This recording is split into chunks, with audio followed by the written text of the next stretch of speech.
1절에서 10절까지 말씀을 함께 봤으면 좋겠습니다. 사도행전 3장 1절에서 10절입니다.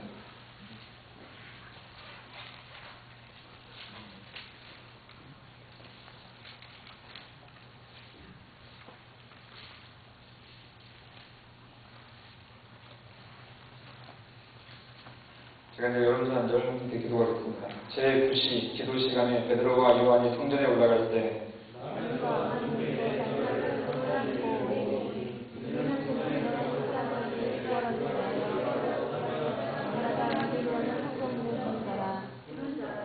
그가 베드로와 요한이 성전에 들어가거늘 구걸하거늘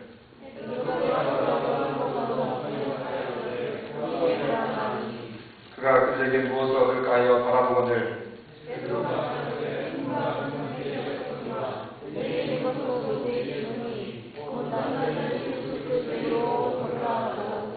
오른손을 잡아 일으키니 발과 발목이 곧 힘을 얻고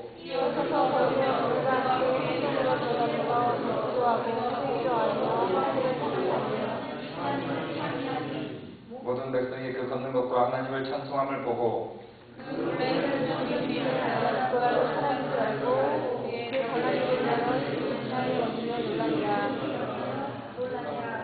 아멘. 지금 사도행전을 함께 보고 있습니다. 사도행전 2장에서 성령께서 임자셔서 예수님의 제자들이 성령 충만해졌습니다. 그래서 베드로가 설교에서 3,000명이 회개하는 그런 역사가 나타났습니다. 이렇게 성령 충만한 일들을 경험한 이 베드로와 요한이 오늘 말씀 보니까 기도하러 오후 3시쯤에 성전으로 올라가는데 성전의 이 문, 아름다운 문, 그래서 영어로 게이트 뷰티풀 이렇게 되어 있더라고요. 그렇게 지나가게 됩니다. 근데 오늘도 보니까 여김없이 항상 앉아있는 그 안진뱅이 한 사람이 이렇게 앉아있는 것입니다. 그 안진뱅이는 항상 하던 대로 이렇게 중얼거리면서 돈을 달라고 구걸을 합니다. 바로 이때 베드로와 요한이 그 사람을 주목합니다. 이 안진뱅이는 다음 장 사도행전 4장 22절에 보면 40살이 넘었다고 표현되어 있습니다. 그리고 항상 다른 사람들이 이 친구를 이곳으로 데리고 왔습니다. 그래서 나면서부터 그는 안진뱅이였고 그래서 오랫동안 구걸을 했을 것입니다. 이 장소는 말씀드린 대로 이 아름다운 문이라고 불리는 곳입니다. 이 예루살렘 성 안으로 들어가는 여러 문들이 있는데 이 중에서 이 문, 이 아름다운 문이 가장 크고 화려합니다. 그래서 아름다운 성문이라고 했고 이렇게 아치형으로 되어 있는데 그 아치가 다 이렇게 금으로 딱 덧칠해 되면 엄청나게 멋진 곳이었다고 합니다. 이 찬란하고 아름다운 곳에서 20년 이상, 최소한 20년 이상 앉아서 구걸했던 이 사람입니다. 그래서 절기 때만 되면 모든 이스라엘 사람들이 다 이 문을 통해서 성전으로 들어갔습니다. 아마 예수님도 이 문을 통해서 성전으로 들어가셨을 것입니다. 제자들도 마찬가지입니다. 예수님이나 제자들 모두 다 그래서 이 안진뱅이를 잘 알았습니다. 그런데 왜 항상 이 바라보던 항상 거기 있던 그 안진뱅이를 유독 오늘 왜 특별히 주목해서 보게 되는지 우리는 알 수 없습니다. 근데 베드로와 요한은 그날 그 시간에 거기 안진뱅이를 특별히 그날 주목해 보게 됩니다.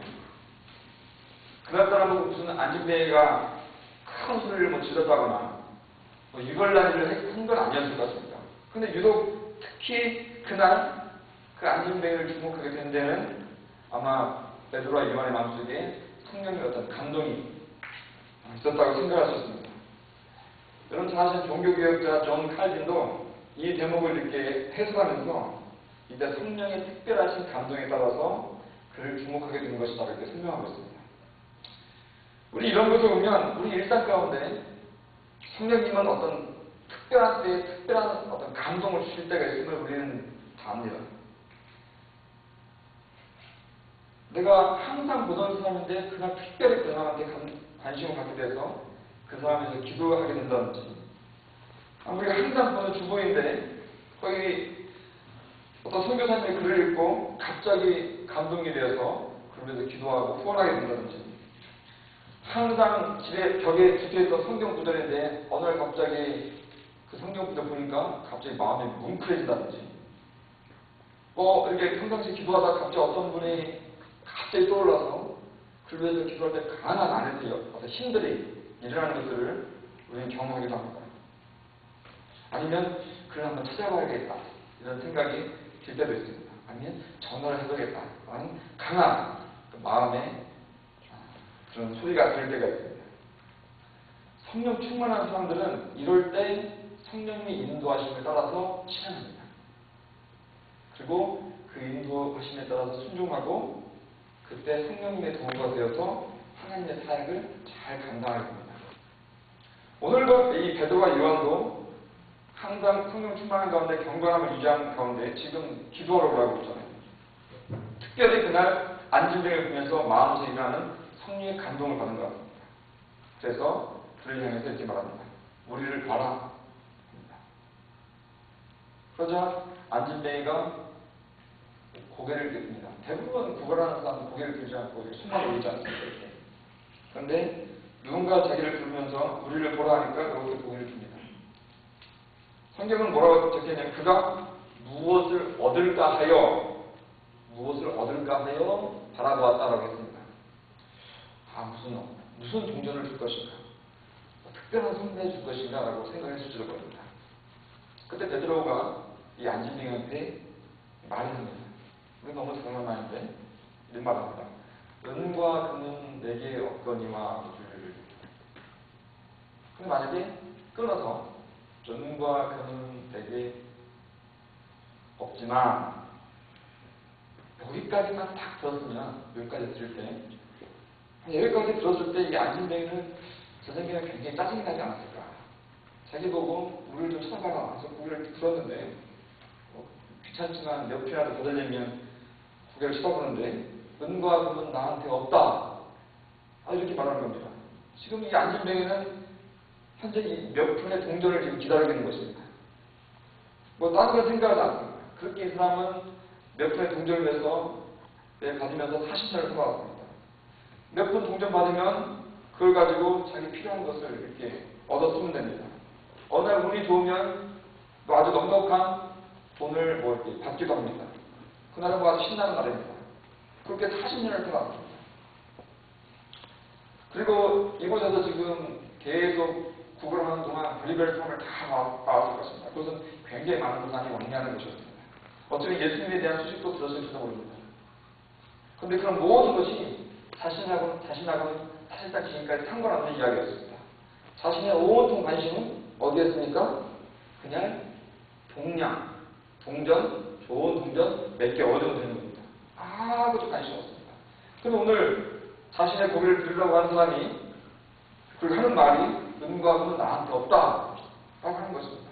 순간 마음속으로 이 사람들 지금 나하고 장난하자는 거야? 이런 생각을 했을 수도 있습니다.